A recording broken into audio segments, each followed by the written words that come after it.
As a child, tales of Zheng He's journey to Africa sparked my imagination about China.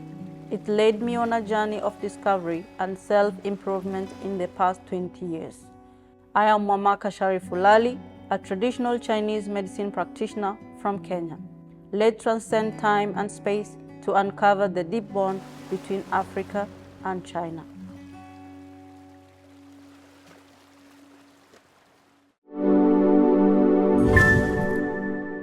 Hello and welcome to China Talk. My name is Mamaka Sharifu and I'm a traditional Chinese medicine practitioner. I come from Lamu, a coastal town in Kenya and a World Heritage Site with a history dating back to over 700 years. Today, I would like to share with you my China story. My interest in China began in the late 1990s, sparked by a childhood tale that my late grandmother told me. It was about the great Chinese navigator Zheng He and his sailors whose ship capsized in Lamu Island. Those who were rescued by locals stayed and intermarried with the girls from Siu village. According to my grandmother, I'm one of their descendants, a Chinese girl. Later on, I was intrigued as Chinese shipwreck hunters who were retracing Zheng He's voyage some 600 years ago along Kenyan coast. I often wondered, who was Zheng He and what was his place in Chinese history? It aroused my curiosity and sparked a desire to explore China and connect with its rich heritage that's part of me. About 20 years ago, my mom accidentally fell into the well and suffered from various aches and pains. We tried everything and went to different hospitals, but all we got were drugs that barely helped. Then in 2004, we met Dr. Chao Hanqing, who had a traditional Chinese medicine clinic in Mombasa. He correctly diagnosed my mom's condition and prescribed Chinese medicinal herbs. She improved within 2 weeks and fully recovered in 3 months. It was hard to believe. After that, I got curious about Chinese medicine and decided to study it. I wrote a letter to the Chinese embassy in Nairobi explaining my desire and my interest in studying in China after high school. And in 2005, after my graduation, I was awarded an undergraduate scholarship in China. Studying Chinese medicine is like decoding a mystery. Ancient texts like the Yellow Emperor's internal classics and the synopsis of Golden Chambers are written in traditional or ancient Chinese characters. Very difficult to understand. I spent 2 years learning simplified Mandarin and traditional Chinese for TCM just to understand medicinal terms and ancient scripts. It wasn't only pure rote learning, as we had to be very creative, making up songs and playing games to memorize.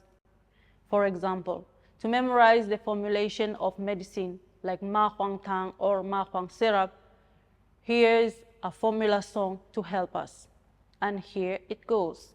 Ma Huang Tang Zhong Yong Gui Zhi, Xin Ren Gang Sao Si Ban Shi, Fa Re Wu Han To Xiang Tong, Wu Han Er Chuan Fu Zhi Xuan. These are the ingredients for Ma Huang syrup or Ma Huang decoction that used to treat the above-mentioned symptoms of common cold. See, it's not easy. 主人，我来了，我来了。哦，你这见到你了。是的，欢迎欢迎。你好，你好，你好。来到我们医院就又重回老地了。是的。呼吸。他现在气管没什么大问题啊，上次你慢慢。声音很大，因为这几天我跟他睡，他就是呼吸的时候。我看他的妈有不是很有力的，有点滑湿。是的，滑湿。他体质还是比较偏虚。With the help of my mentors, I delved deeper into Chinese pharmacology, herbal formulas, and acupuncture. During my time in China, I also fell in love with Tai Chi, a traditional form of exercise closely linked to Chinese medicine. We would practice Tai Chi routines while listening to music, feeling energized and content.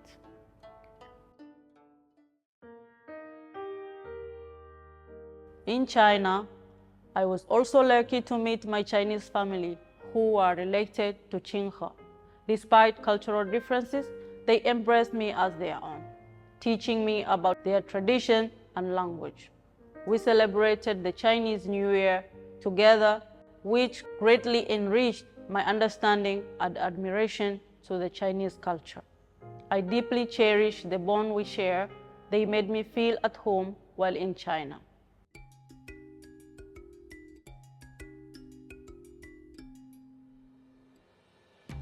After 15 years of study, in 2020, I went back home and began offering free acupuncture and physiotherapy in my village.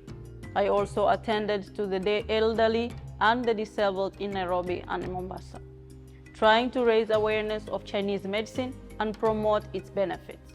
I also consult in different medical centers for patients with chronic conditions that can't be addressed by Western medicine. Like many African countries, Kenya also has the tradition of using herbal medicines, so it's relatively easy for Kenyans to accept and understand Chinese medicine. I firmly believe it has a crucial role to play in Kenya's healthcare system and throughout Africa. That's why, even after finishing my studies, I have kept coming back to China to dive deeper into this field, to improve my skills and to better serve my community. In the past 20 years, I've witnessed China's growth and development in terms of infrastructure, technology, and cultural exchanges. China has also partnered with Africa to help its advancement. I remember my first train journey from Mombasa to Nairobi took 17 hours. But now, thanks to the SGR, part of the Belt and Road Initiative, the same journey takes only 5 hours now. Currently, there are numerous cultural exchanges programs between Kenya and China. As far as I know, at least 3 other girls from Lamu have followed my footsteps and have pursued their dreams in China. I really take the pride in being a trailblazer. 600 years ago, Zheng He and the Chinese sailors bravely sailed into Kenya's shores to engage with the locals, promote trade, commerce, and cultural exchanges. They brought a message of peace and friendship, showing different cultures can coexist and learn from each other. Like them, I want to be a modern-day pioneer to connect China and Africa and open new horizons. I really hope together we can create more opportunities for people to chase their dreams and make them happen. Thank you.